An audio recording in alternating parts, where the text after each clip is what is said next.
তো বন্ধুরা কেমন আছো তোমরা সবাই? আজ আমি তোমাদেরকে এমন একটা ইউটিউবারের গল্প শোনাবো যে কিনা জিরো থেকে কিভাবে একটা ভিব্যাচ ইউটিউবার হয়ে উঠলো সেটারই কাহিনী আজ তোমাদেরকে শোনাবো। তো ভিডিওটা শুরু থেকে শেষ পর্যন্ত দেখতে থাকো। আশা করি এই ভিডিওটা দেখার পরে তোমরা অনেক কিছু শিখতে পারবা। তো দিনটা ছিল আজ থেকে প্রায় 4 বছর আগের ঘটনা, মানে 2020 সাল। ছেলেটি তখন ক্লাস 10-এ পড়তো এবং তার পরিবারটি ছিল একটি মধ্যবিত্ত পরিবার, যার কারণে তার কাছে কোনো মোবাইল ফোন ছিল না। এখন হয়তো তোমরা বলবা তার কাছে 2020 সালে মোবাইল ফোনই ছিল না, তাহলে সে এখন ভিব্যাচ কিভাবে পেলো? তো তোমরা হয়তো সেই ভিব্যাচ ইউটিউবারকে অনেকে চিনো এবং তার ভিডিও দেখো, আবার পছন্দও করো। তো চলো গল্পের মেইন পয়েন্টে যাওয়া যাক। তো সে তার বাবা মাকে বোঝায় যে তার পড়াশোনা করার জন্য একটি ফোনের খুবই দরকার। তাই তার বাবা মা একটি 1 GB র্যামের তখনকার সময়ের মডেলের একটি ফোন তাকে কিনে দেয়, যেই ফোনটির নাম ছিল স্যামসং i15। আর তোমরা হয়তো জানো তখনকার সময় 1 GB র্যামের ফোনগুলো কতটা পপুলার ছিল, এবং সেই ছেলেটি তো সেই ফোনটি পেয়ে অনেক খুশি হয়ে যায়। পড়াশোনা তো শুধুমাত্র তার বাহানা ছিল। ছেলেটি কিন্তু এটা ভেবে ফোন কিনে নাই যে তার ফ্রি ফায়ার গেম খেলতে হবে,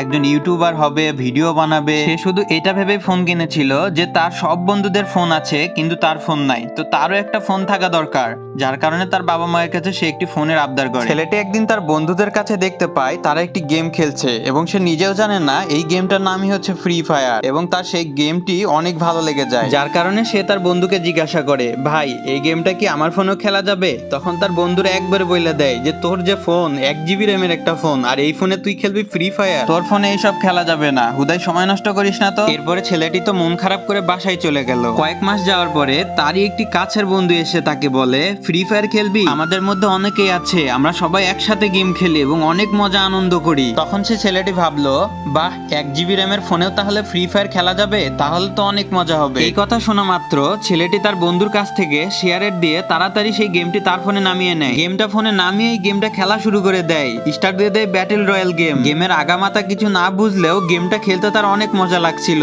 এরপরে আর কি শুরু হয়ে যায় তার গেমিং যাত্রা। গেম খেলতে খেলতে 2020 সাল পেরিয়ে চলে এলো 2021 সাল। কেন জানি তার ফোনে আর গেমটা খেলা যাচ্ছিল না, প্রচুর ল্যাগ দেওয়া শুরু হয়েছিল। তার গেমের প্রতি এত এত এত পরিমাণ ভালোবাসা ছিল, যার কারণে সে ফেসবুক, ইউটিউব, টিকটক, মেসেঞ্জার যত যা আছে সবকিছু আনইনস্টল এবং ডিজেবল করে দিয়ে তার ফোনে শুধুমাত্র সেই ফ্রি ফায়ার গেমটাই রেখেছিল। তাও কেন জানি তার ফোনে বিআর র্যাঙ্ক খেলা যেত না, শুধুমাত্র ক্লাস স্কোয়াড আর ট্রেনিং গ্রাউন্ড খেলা যেত। তাও আবার 2-3 দিন পর পরই সে তার ফোনটা ডেটা ফ্যাক্টরি রিসেট দিয়ে দিত। এখন হয়তো বলবা যে তাহলে তো 3-4 দিন পর পরই তার গেমটা আবার নতুন করে ইনস্টল করতে হইতো, কিন্তু বন্ধুরা সেই ছেলেটি এমন একটা বুদ্ধি বের করে ফেলেছিল, যার কারণে সে ফ্রি ফায়ারের এপিকে আর হচ্ছে ফ্রি ফায়ারের ওবিবি ফাইলটা তার একটি মেমোরিতে সেগুলো ট্রান্সফার করে রেখে দিয়েছিল, এবং ডেটা ফ্যাক্টরি রিসেট দিয়ে সেগুলো আবার সে সেট আপ করে পুনরায় আগের মতো করে গেম খেলতো। তাহলে বন্ধুরা তোমরাই বলো একটা গেমের প্রতি কতটা ভালোবাসা থাকলে একজন এইরকমটা করতে পারে। একদিন ছেলেটির বন্ধু এসে ছেলেটিকে বলে, বন্ধু এইভাবে ইউটিউব চ্যানেল খোলা যায়, এই চ্যানেলে ভিডিও ছাড়া যায়, আবার সেই ভিডিওগুলো থেকে টাকাও ইনকাম করা যায়। ছেলেটির মাথায় তখন এই বুদ্ধি আসেনি যে গেম খেলে সে ইউটিউবে ভিডিও দিবে, ছেলেটির মাথায় এই বুদ্ধিটা এসেছিল যে সে পড়ালেখার ভিডিও বানিয়ে তার ইউটিউবে ছাড়বে। তো যেই কথা সেই কাজ, সেইভাবে পড়ালেখার ভিডিও বানিয়ে চালিয়ে যেতে থাকলো। 2022 সাল চলে আসলো, কিন্তু তার ইউটিউবের কোনো উন্নতি হয়নি। 2022 সালে এসে সে একটি নতুন ফোন কিনে, আর ফোনটির নাম হচ্ছে ভিভো Y20, যেটা 4 GB মডেলের।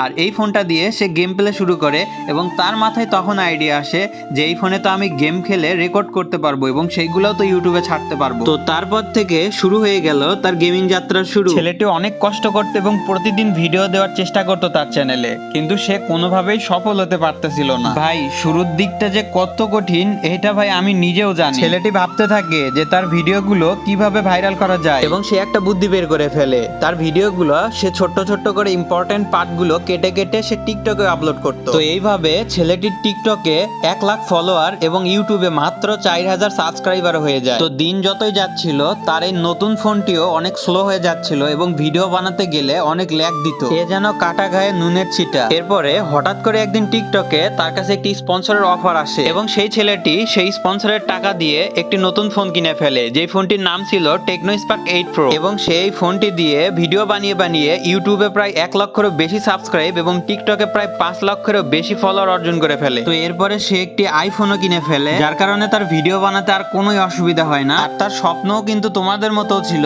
সেও একদিন ভি ব্যাচ পাবে এবং সে সেটা পেয়েও যায়। তো বন্ধুরা, তোমরা এতক্ষণ যে ছেলেটির গল্প শুনলা, তো সে আর কেউ না, সে হচ্ছে তোমাদের এই ভালোবাসার কি ভাই, তোমরা কি চমকে গেলে? চমকানোর কিছু নাই ভাই, এইটাই হচ্ছে আমার ইউটিউবের একটা জার্নির ছোট্ট গল্প মাত্র তোমাদের সাথে শেয়ার করলাম। তো মানুষ চাইলেই সবকিছু করতে পারে, শুধুমাত্র ধৈর্যের প্রয়োজন হয় এবং সঠিক সময়ের প্রয়োজন হয়। তো তোমরা যারা আমার এই ভিডিওটা দেখতেছো, তোমরাও কিন্তু চাইলে আমার থেকে অনেক অনেক বড় হতে পারবা। আর এটা করতে গেলে শুধুমাত্র তোমার ধৈর্য, মনোবল আর পরিশ্রম দরকার। আর এইটাই আমি এই 2 মাস করিনি, যার কারণে কিন্তু দেখতেই পাচ্ছ চ্যানেলে কোনো ভিডিও আসে নাই। তো এই কয়দিন কিন্তু আমার যারা গেমের ফ্রেন্ড আছে এবং পরিচিত যারা ফ্রেন্ড আছে, যারা আমার ভিডিও দেখে, তারা কিন্তু অনেকবার আমাকে বলছে আপনার চ্যানেলে কোনো ভিডিও নাই কেন, অনেকদিন ধরে ভিডিও দেন না ভাই, আপনার ভিডিও দেখার জন্য কিন্তু বসে আছি। তো আসলে গাইস, আমি ভিডিও বানানোর যে মোটিভেশন আছে ওইটা হারাই ফেলছিলাম। তো হারানোর কারণটা কি তোমাদেরকে আমি বলি। আমার একটা রেকর্ড আছে,